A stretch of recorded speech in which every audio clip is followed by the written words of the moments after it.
November 14, 1940. 500 massive German bombers are cutting through the darkness, heading straight toward a British city with one mission: total destruction. But here's what makes this absolutely terrifying. These pilots aren't guessing where to drop their bombs. They're not relying on luck or visibility. They're being guided by something invisible, something revolutionary. Radio beams. Hitler's secret weapon that nobody believed could exist. The military experts laughed when they heard about it. The generals dismissed it as fantasy. But there was one man, just 28 years old, a physicist, who looked at the evidence and said something that changed everything. "I can see them." Everyone told him he was insane. They mocked his theories about invisible beams. They ridiculed his antenna designs. But what this young scientist discovered didn't just save thousands upon thousands of lives. It exposed the most dangerous secret Hitler had been hiding. A secret so powerful it could have changed the entire outcome of the war. And you're about to learn how one man's refusal to accept the impossible saved an entire nation from annihilation. Now, before we dive into this incredible story that will blow your mind, I need you to do something important. If you're fascinated by untold stories from history, if you love discovering how ordinary people did extraordinary things that changed the world, then you need to hit that subscribe button right now. Because we're bringing you stories that textbooks never told you, moments that shaped everything we know today, and heroes whose names should be remembered forever. We dig deep into the details that matter, the human drama behind the headlines, the decisions that seemed impossible but turned out to be genius. So subscribe and smash that notification bell, because what you're about to hear will change how you see World War II forever. Trust me, by the end of this story, you'll understand why one physicist's crazy idea became the thing that stopped Hitler's most devastating weapon. And when you're done watching, drop a comment telling me what shocked you most about this story. Now let's get back to November 1940, because what happened next is absolutely remarkable. On a freezing November evening in 1939, more than a year before those 500 bombers would darken British skies, a young man named Dr. Reginald Victor Jones sat hunched over his desk in a cramped office at the Air Ministry in London. He was staring at a decoded German message that made absolutely no sense at first glance. This 28-year-old physicist had only been recruited into British intelligence a few weeks earlier. His job was simple on paper but terrifying in reality. Figure out what scientific weapons the Germans were developing before those weapons could kill British civilians. But the message he was reading now was different from anything he'd encountered before. It wasn't just confusing. It was absolutely horrifying in its implications. The intercepted communication mentioned something the Germans called X-Gerät, the X device. The message referenced beams, precise coordinates, and targeting systems that seemed to describe a weapon completely unlike anything the British military had ever seen before. Jones read through the decoded text again, and he noticed his hands were shaking slightly. If his understanding was correct, if he was interpreting these technical references properly, then the Germans had somehow developed a method to bomb British cities with unprecedented accuracy, even when flying in complete darkness, even when weather made visual navigation impossible. This wasn't just an incremental improvement in bombing technology. This was something that could fundamentally change the nature of the war. But when Jones brought his concerns to senior military leadership, the response was exactly what you'd expect. Total dismissal. Air Marshal Sir Trafford Leigh-Mallory literally scoffed at the idea. Radio beams guiding bombers? Absolutely impossible, he declared. The curvature of the Earth alone would make such a system completely useless over any meaningful distance. The radio waves would simply shoot off into space rather than following the ground. Jones was wasting everyone's time with what amounted to science fiction, not serious military intelligence. The young physicist was told in no uncertain terms to focus on realistic threats, not fantasy weapons that violated basic physics. But Jones couldn't let it go. Something about the decoded message gnawed at him. Over the next 3 weeks, he became obsessed with collecting every tiny fragment of information that might relate to this supposed beam system. He studied crashed German bomber aircraft that had unusual radio equipment nobody could quite explain. He pored over intercepted Luftwaffe communications that kept mentioning beams and something called Knickebein, which translated to crooked leg. He interviewed RAF pilots who reported detecting strange radio signals while flying missions over Germany and occupied Europe. Each piece of evidence alone meant nothing, but together, they started forming a pattern that Jones couldn't ignore. Late one night, long after everyone else had gone home, Jones spread everything across his desk. Photographs of unusual antenna equipment, technical diagrams recovered from crash sites, signal reports from confused radio operators, decoded messages that referenced beam systems and targeting coordinates. He stared at this puzzle for hours, moving pieces around, trying to make connections that others had missed. Somewhere in all this chaos was the truth, and if Jones was right about what that truth meant, then Britain was facing a danger that nobody in military leadership currently understood or took seriously. Jones picked up his telephone and dialed his assistant, a brilliant young scientist named Charles Frank. His voice was urgent when Frank answered. "Charles, I need you to come back to the office immediately. I know it's late. I know you were probably sleeping, but I think I've figured something out. Something critically important that changes everything we thought we knew about German bombing capabilities." An hour later, both men sat in that cramped office surrounded by papers and diagrams spread across every available surface. Jones began explaining his theory, speaking quickly as the pieces fell into place. What if the Germans are using intersecting radio beams? Imagine a bomber flies along one beam, following it like a road in the sky. Then when the aircraft crosses a second beam coming from a different transmitter, the pilot knows with absolute certainty exactly where he is. It's like following railroad tracks to a precise location. The intersection tells you exactly when you've arrived. Charles Frank studied the diagrams Jones had sketched out, his expression growing more serious as he understood the implications. "That's actually brilliant," he said quietly. "Terrifyingly brilliant from an engineering standpoint. But is something like that even technically possible with current radio technology? Can you really create beams narrow enough and precise enough to work over hundreds of miles?" Jones replied with growing confidence. "I think it is possible. The physics actually work out if you use the right frequencies and antenna designs. And more importantly, I think the Germans are already using this system operationally. I think they've been testing it, and I think they're preparing to deploy it on a massive scale." If Jones was correct, then Hitler's Luftwaffe was about to unleash a campaign of destruction more accurate and more devastating than anything the world had ever witnessed. Cities could be targeted with precision. Factories could be destroyed systematically. Critical infrastructure could be eliminated with surgical strikes. And the only thing standing between Britain and potential catastrophe was one young physicist with what everyone else considered a crazy theory about invisible radio beams in the sky. A theory that almost nobody in power actually believed could be real. The next morning, Jones requested an emergency meeting with the highest levels of British military and scientific leadership. He was granted exactly 15 minutes. 15 minutes to convince skeptical generals and air marshals that an invisible threat they couldn't see and didn't understand posed an existential danger to the nation. No pressure whatsoever. The conference room was deeply intimidating. Seated around that polished table were some of Britain's most powerful military minds. Air Chief Marshal Sir Hugh Dowding, who had just led Fighter Command through the Battle of Britain. Scientific advisor Henry Tizard, one of the country's most respected researchers. Several senior intelligence officers who had decades of experience.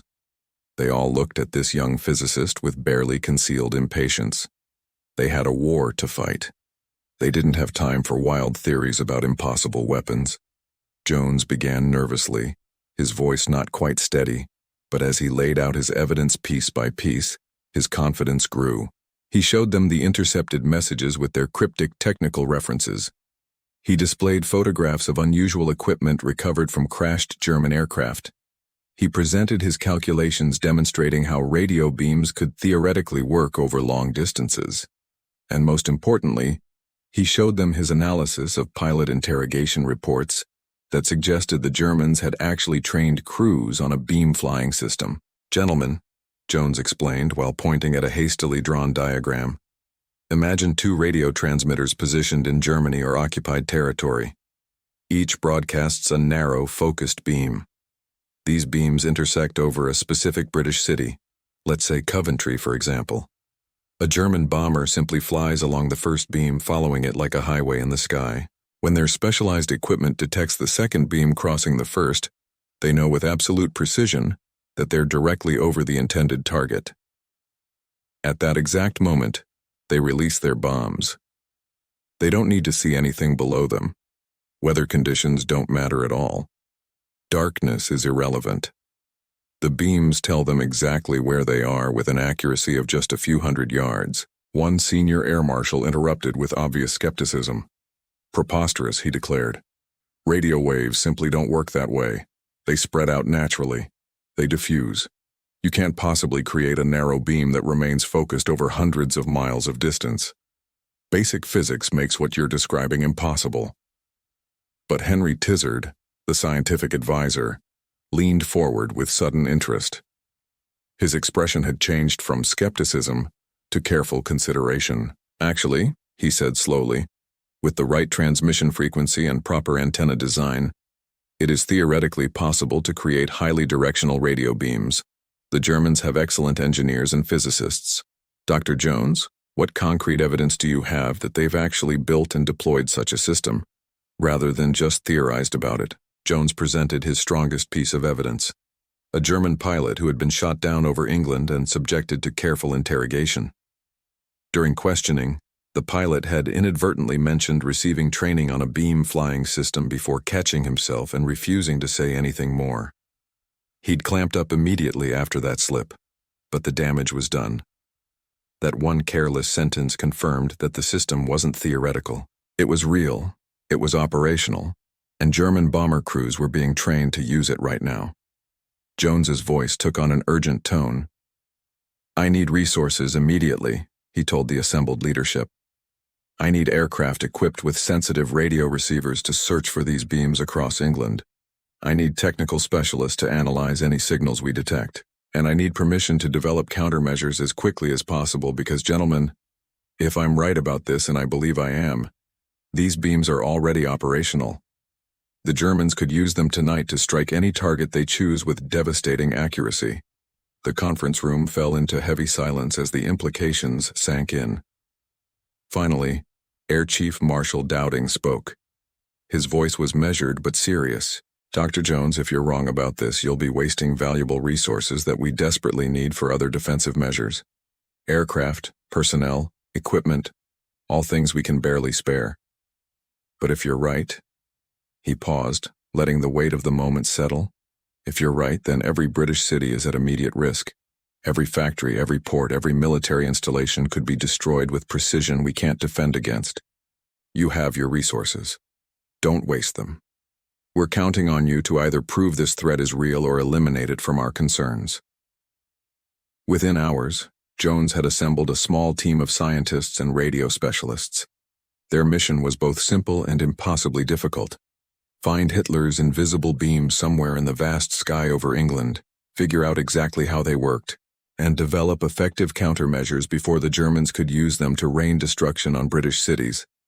The team worked around the clock with barely any sleep. Modified RAF aircraft flew systematic search patterns over England, their radio receivers scanning through every frequency that might carry a German beam signal. For 3 agonizing days and nights, they found absolutely nothing. The sky remained stubbornly silent. Jones's critics grew increasingly loud and confident. Senior officers complained that they were wasting precious time and resources on ghost hunting, while real threats demanded attention.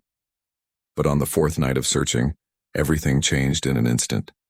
An aircraft flying near the city of Derby detected an unusual signal, a steady, remarkably narrow radio beam originating somewhere from Germany or occupied Europe, passing directly over the industrial city with laser-like precision. The radio operator couldn't believe what his equipment was showing.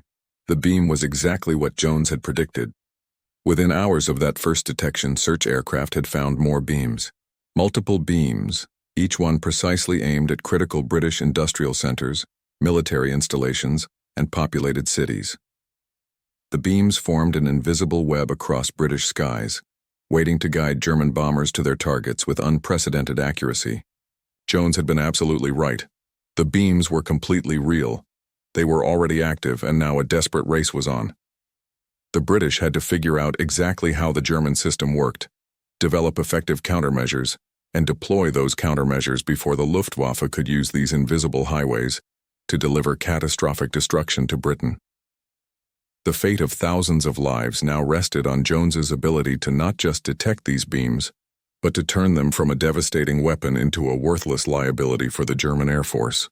With proof that the beams actually existed, Jones and his rapidly expanding team worked with feverish intensity to understand every detail of how the German system operated.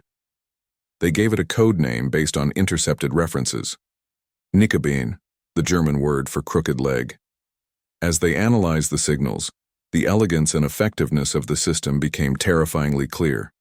The Germans had built several powerful radio transmitters along the European coast in Germany and occupied territories. Each transmitter broadcast a narrow, focused beam using specially designed antenna arrays. But the real genius wasn't just in creating narrow beams. The genius was in how the beams encoded directional information that pilots could use. In his office back in London, Jones listened intently to reports coming in from observers positioned near the intended target. No damage to the factory, no casualties reported. The German bombers had completely missed their target. The countermeasures had actually worked in real combat conditions, but Jones knew this was just the beginning of a much longer struggle. The Germans were already developing more sophisticated beam systems, and the invisible war of electronic signals and countermeasures was about to escalate to levels nobody had anticipated. Just as British countermeasures were beginning to effectively neutralize Knickebein, Jones's intelligence team discovered something far more alarming in decoded German communications. References appeared to a new system with the designation X-Gerät, the X device. And this system was fundamentally different from anything they'd encountered before. Unlike Knickebein's simple single-beam approach, X-Gerät used multiple beams in a sophisticated sequence. A German bomber would fly along a main approach beam just like with Knickebein, but then it would cross 3 additional beams at precise intervals before reaching the target. The first crossbeam told the pilot to prepare for the bombing run. The second crossbeam started an automatic clock mechanism in the aircraft. The third crossbeam stopped that clock. The system's onboard computer then calculated the bomber's ground speed based on the time between the second and third beams, and it automatically released the bombs at the mathematically perfect moment for maximum accuracy. "It's completely automated," Jones explained to his increasingly worried superiors, his voice tight with stress. "The pilot doesn't even make the final decision about when to drop the bombs.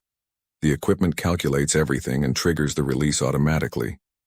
This system is accurate to within tens of yards over hundreds of miles, not the few hundred yards we saw with Knickebein. And it's going to be much, much harder for us to jam effectively because it uses multiple different frequencies simultaneously and employs more complex encoding that's harder to spoof." Intelligence reports indicated that X-Gerät was being reserved for special high-value targets that absolutely had to be destroyed. The system was so secret and sophisticated that only elite Luftwaffe units, particularly the specially trained Kampfgruppe 100, were being given access to the equipment and training necessary to use it. Jones and his exhausted team now faced an even more daunting challenge. They had to locate the X-Gerät transmitters somewhere in occupied Europe. They had to determine the exact frequencies being used. They had to figure out how to develop effective countermeasures. And they had to do all of this while the system was already operational and could be used against British targets at any moment. Working with almost no sleep, Jones and his colleagues analyzed every scrap of intelligence they could find. They studied crashed German aircraft for any unusual equipment. They interrogated captured Luftwaffe pilots about their training. They monitored radio frequencies obsessively around the clock. Slowly, painfully, piece by piece, they began to understand how X-Gerät actually worked in practice. The crucial breakthrough came from a completely unexpected source.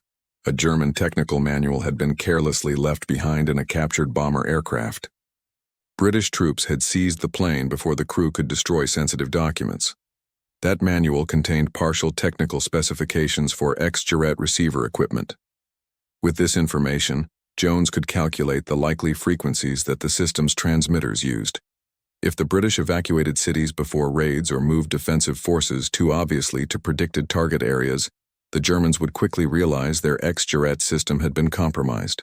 They would immediately change frequencies, modify procedures, or switch to backup systems that British intelligence knew nothing about.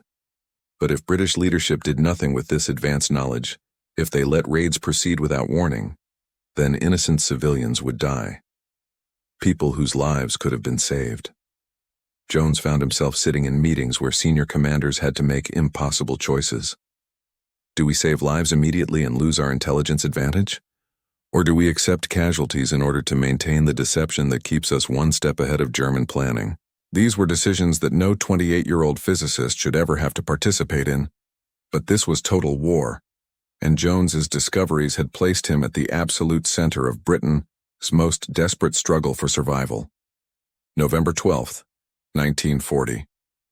Jones sat in an emergency meeting at the Air Ministry, his face drawn with exhaustion. Intelligence analysts had decoded German signals indicating that a massive raid was being planned for November 14th. The operation had been given a code name, Moonlight Sonata, and the X-Gerät beams were already being precisely aligned. By tracking where those beams intersected, British intelligence knew the target with certainty. The city of Coventry, an industrial center in the Midlands with critical aircraft factories, munitions works, and manufacturing facilities essential to the British war effort. "We have 48 hours, Jones said, his voice hoarse from lack of sleep. "We can jam X-Gerät, though not perfectly given how sophisticated the system is. We can evacuate the civilian population. We can concentrate every available fighter aircraft and anti-aircraft gun in the region. But gentlemen, we absolutely must decide how much we reveal about what we know. If we show our full hand, we lose the intelligence advantage that's been keeping us ahead of German planning." The debate that followed was heated, emotional, and deeply painful for everyone involved. Some senior officers argued for deploying full countermeasures. Jam every beam with maximum power. Evacuate the entire city. Throw every defensive asset Britain possessed at the incoming German bomber formations. Others insisted passionately that this would reveal far too much, compromising intelligence capabilities that were saving lives across the entire country. Prime Minister Winston Churchill was personally briefed on the situation and the terrible dilemma it presented. The decision that ultimately emerged was a compromise born from impossible choices and desperate calculations. Britain would deploy some countermeasures against X-Gerät, but not so many that the Germans would realize their entire beam system had been thoroughly compromised. Warn Coventry authorities to prepare for a major raid so emergency services could be positioned, but don't order the kind of mass evacuation that would signal definite foreknowledge. It was a decision that valued long-term strategic advantage over immediate tactical response. Jones felt physically sick. He understood the cold logic behind the decision. He recognized why protecting intelligence sources and methods mattered for the broader war effort. But that logic meant people would die who might have been saved with different choices. This was the true cost of intelligence work that nobody talks about. Sometimes knowing too much forces impossible choices where any decision leads to tragedy. On the night of November 14, 1940, over 500 German bombers attacked Coventry in waves. British jamming equipment interfered with some X-Gerät beams, causing some bombs to miss their carefully calculated release points. But many bombs still got through the countermeasures. The city burned throughout the night. The medieval cathedral, a symbol of British heritage, was utterly destroyed. Hundreds of civilians died. Thousands more were injured or left homeless. Jones listened to reports coming in throughout that endless night, each update feeling like a personal failure, even though intellectually he knew his work had likely prevented even greater casualties. Without the countermeasures his team had developed, the raid would have been more devastating. Without advance warning, casualties would have been much higher. Emergency services had been pre-positioned because of his intelligence, saving lives even as the city burned. In the immediate aftermath, Jones walked through the ruins of Coventry alongside a technical assessment team. They were documenting bomb impact patterns to verify that British jamming had actually worked. The evidence was clear in the scattered debris. Many bombs had fallen outside the intended target areas because of the electronic interference. But the human cost was still catastrophic and impossible to ignore. An elderly woman sorting through the smoking rubble of what had been her home looked at Jones and his team with their clipboards and technical equipment. Her face was streaked with ash and tears. "What are you people doing?" she asked with weary confusion. Jones struggled to find words that could possibly explain. "We're trying to make sure this doesn't happen to other cities," he finally managed to say. She looked at him for a long, measuring moment, then nodded slowly.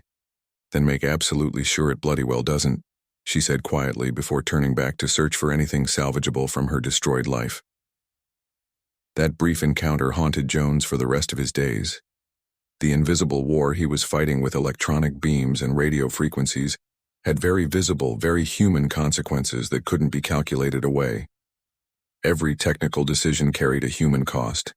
Every strategic choice was ultimately measured in lives lost or saved, but the work had to continue regardless of the emotional toll, because as devastating as Coventry had been, without Jones's countermeasures, every British city would eventually suffer the same fate.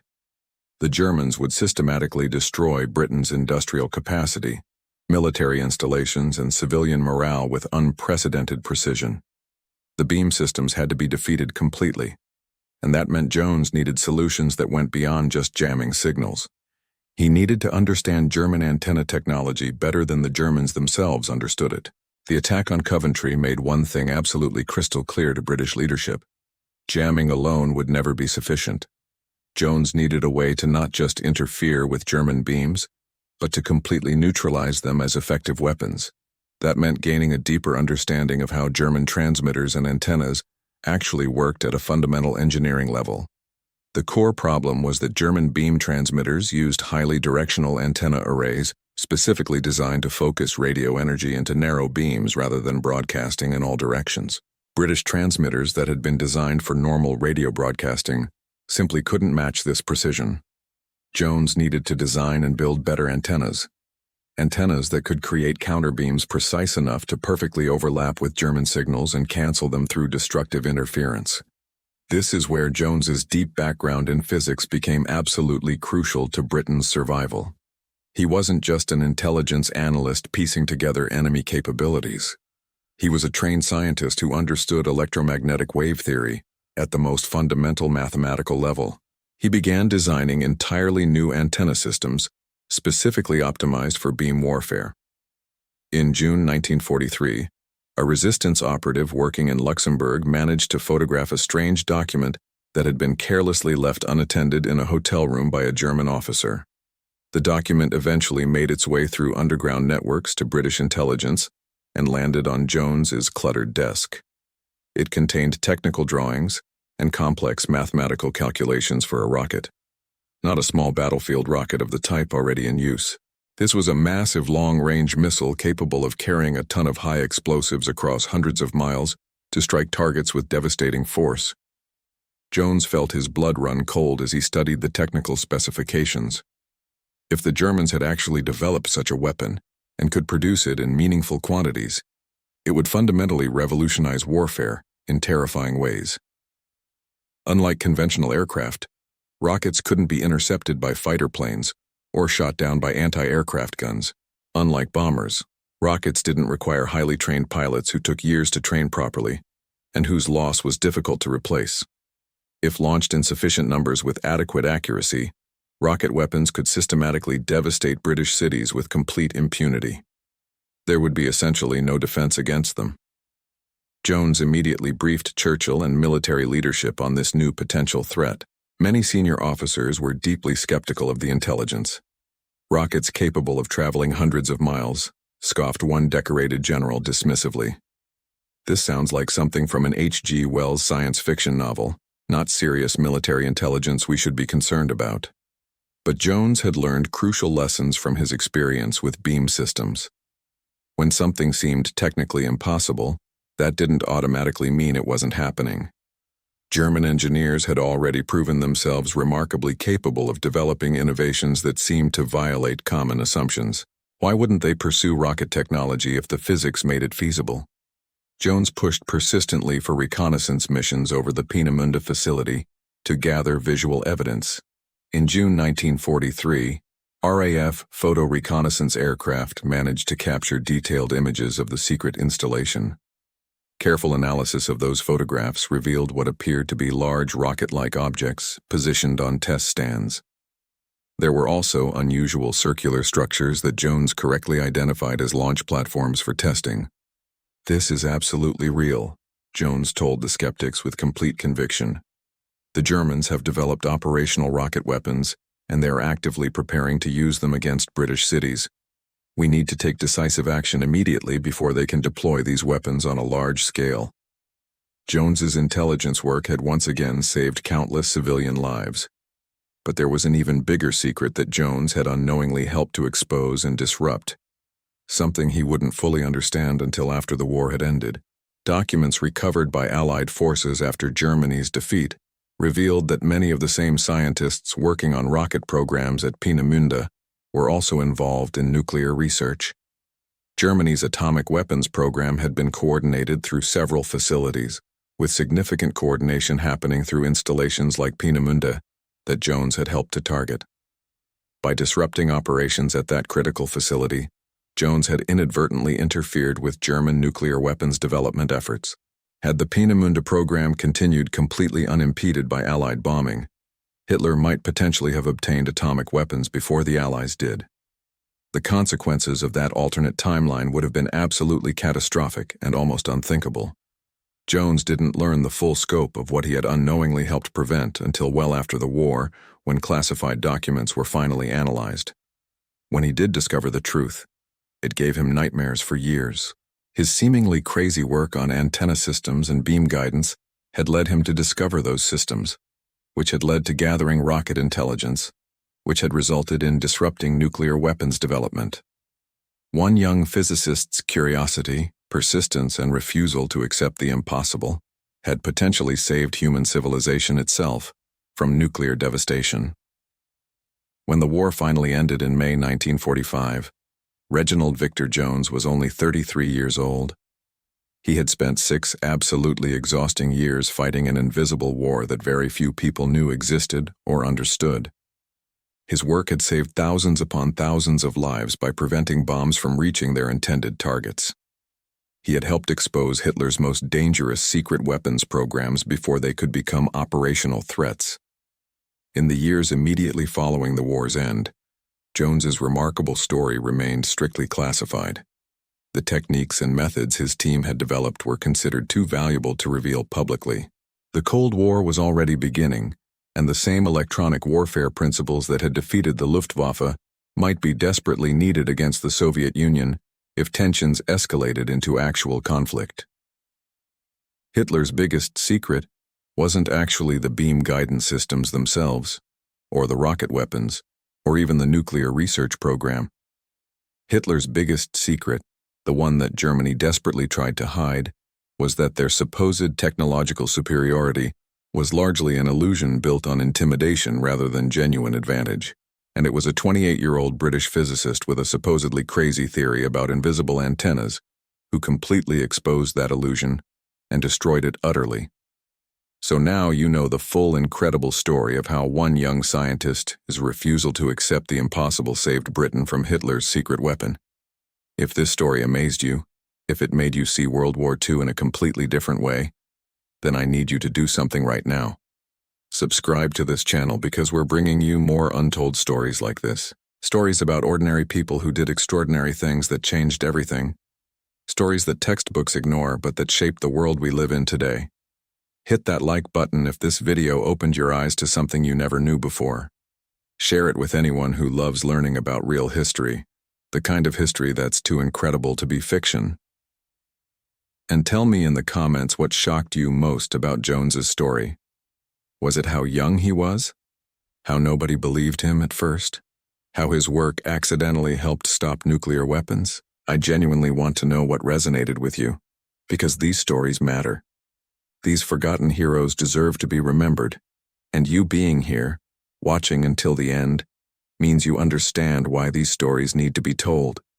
Thank you for being part of this community that values real history and untold truth.